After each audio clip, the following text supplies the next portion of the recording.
বাঙালির সাংস্কৃতিক ইতিহাস হাজার বছরের পুরাতন।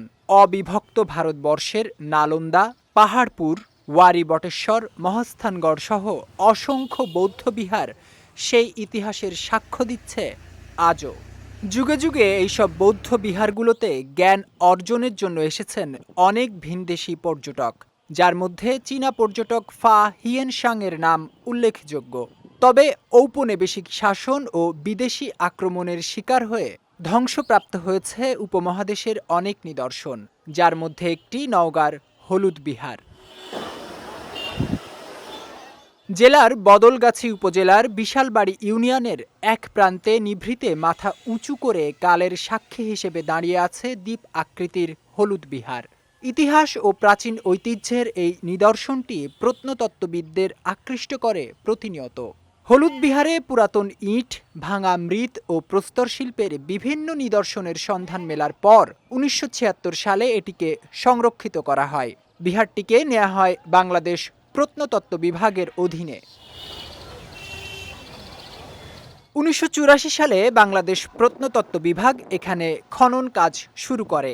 এরই ধারাবাহিকতায় ১৯৯৩ সালে দেখা মেলে একটি মন্দির সহ বেশ কিছু প্রাচীন নিদর্শনের। তবে প্রশাসনিক উদাসীনতা ও সংরক্ষণের অভাবে বর্তমানে প্রায় বিলুপ্তির পথে এই প্রাচীনতম নিদর্শনটি।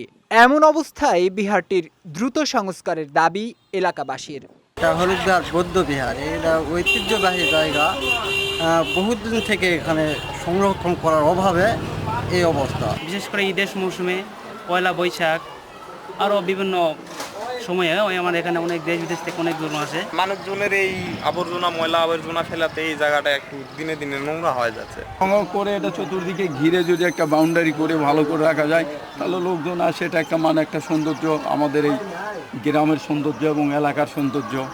এদিকে প্রাচীন এই বিহারটিকে সংস্করণ করে পর্যটন কেন্দ্র হিসেবে গড়ে তুলতে কাজ চলছে বলে জানিয়েছেন বিহারটির কার্সডিয়ান। সামনের যে অর্থ বছর আমরা প্রস্তাবনা দিয়ে রাখছি যে এখানে যদি সীমানা করা হয়, এখন সীমানা প্রাচীর করলে বা কিছু ভূমি অধিগ্রহণ যদি করা সম্ভব হয়, সেই ক্ষেত্রে হয়তো টুরিস্ট বান্ধব করা সম্ভব। মানে ওইটার যে বর্তমানে যে এরিয়া, এটা একেবারেই তো ছোট। মানে ওইখানে টুরিস্ট ফ্যাসিলিটির সব ধরনের সুযোগ সুবিধা দিতে গেলে আরো আমাদের জায়গা দরকার। কোন কর্তৃপক্ষকে মেসেজটা দিয়ে রাখছি যে অন্ততপক্ষে ফার্স্ট যেটা দরকার সেটা হচ্ছে প্রোটেকশন। মানে আমাদের তো সাইডটা একেবারেই মানে খোলামেলা, হ্যাঁ, ওইটাকে অন্তত বাউন্ডারির মধ্যে নিয়ে আসতে হবে।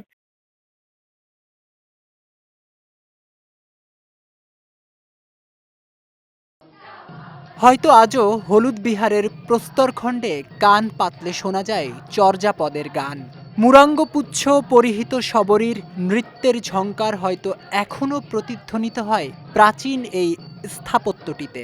বিহারটি সংরক্ষণ করে পর্যটন কেন্দ্র হিসাবে গড়ে তুললে একদিকে যেমন সমৃদ্ধ হবে দেশের পর্যটন খাত, অন্যদিকে হয়তো উন্মোচিত হবে প্রাচীন বাংলার আরও অনেক অজানা গৌরবগাথা।